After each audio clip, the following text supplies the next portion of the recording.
دنیا کی ہر عورت، مرد بھی، بندے بھی چاہتے ہیں کہ میری بچیاں ظالموں کے پاس نہ چلی جائیں، جہاں میری بچی کی شادی ہو تو ظالم نہ مل جائے۔ حضرت حذیفہ رضی اللہ تعالیٰ عنہ کے بیٹے ہیں، ان کی بیٹی بڑی خوبصورت تھی۔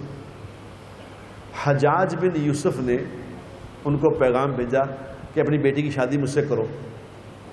اب وہ ظالم آدمی تھا، انکار پہ موت تھی، تو انہوں نے اپنی بیٹی کو کہا کہ بیٹا وہ حجاج بن یوسف نے نکاح کا پیغام بھیجا ہے، بندہ بڑا ظالم ہے، کیا کریں؟ انہوں نے کہا ابو جی ایسے آدمی سے شادی کرتے ہیں جس کا کوئی پتہ نہیں مجھے قتل کرے۔ تو آپ نے فرمایا کہ بیٹا مجھے میرے ابو نے ایک دعا سکھائی تھی، تجھے دعا سکھا دوں؟ کہ جی سکھا دیں۔ تو انہوں نے دعا سکھا دی، لا الہ الا اللہ الحلیم الکریم، سبحان اللہ رب العرش العظیم، والحمد للہ رب العالمین۔